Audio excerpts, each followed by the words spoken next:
climate change is going to be one of the biggest challenges we're going to face in the 21st century. But it's not all doom and gloom, because our gardens can be a big help. Doesn't matter if you've got a small garden or a massive garden, they can help in many ways, such as preventing flash floods, storing carbon and providing a safe haven for wildlife. Here's 4 ways our gardens might evolve due to a changing climate and how we can adapt.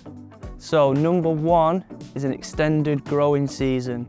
With hotter, longer summers, we might get the opportunity for an extended growing season. It could result in higher crop yields, tastier fruit and veg, perennials flowering for longer, and maybe even the scope for growing more tender plants, especially in southern areas. However, this does mean certain species are going to struggle in certain parts of the UK due to climate change. An example of this is our gooseberry collection that was based down in Wisley. We've had to relocate it up here at Bridgewater to ensure it doesn't get too hot and too dry. Number 2 is types of garden. What I mean by this is we're going to have to start thinking about adapting our gardens to localised weather. So here in Salford, we've just had the wettest July we've ever had, and there's 50,000 properties in Greater Manchester that are at risk to flooding.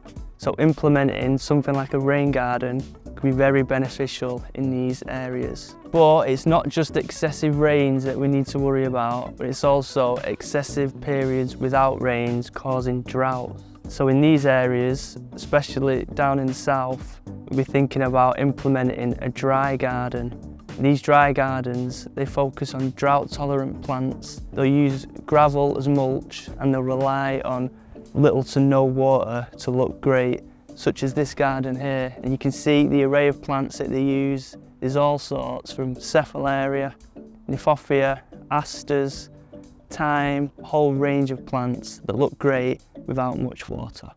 Number 3 is rainwater storage. So no matter where you are in the UK, we're going to experience longer, drier periods. So rainwater storage is something gardeners have been doing for a long time, but there's new creative ways that we can do that, such as with this water storage bench. There's rainwater storage planters, and there's also creative things you can do with your roof involving living plants and rills to help store and reuse water. But not only that, there's traditional water butts, but even them can be made more appealing with cladding such as this one. Or if you've got the space, you could go big with one of these.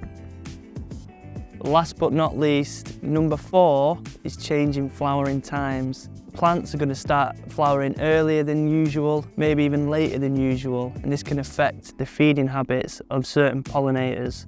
So, to help combat this, we want to try and provide nectar in as many diverse ways as possible throughout the seasons. Starting with spring, you think about your brunneras and your tiarellas, into summer where you've got loads of plants including verbenas, veronicastrums, and then into autumn where you've got them fiery flowered plants such as rudbeckias, asters, and finally right into the winter months. You can't neglect the winter months. Things such as ivy and hellebores are going to be really important to our pollinators. For a more extensive list, do check out the Plants for Pollinators webpage on the RHS website. Right, that's it everybody. 4 ways our gardens might evolve due to a changing climate and some ideas to help us adapt to those changes. Thanks for listening, good luck, and I hope you enjoyed it.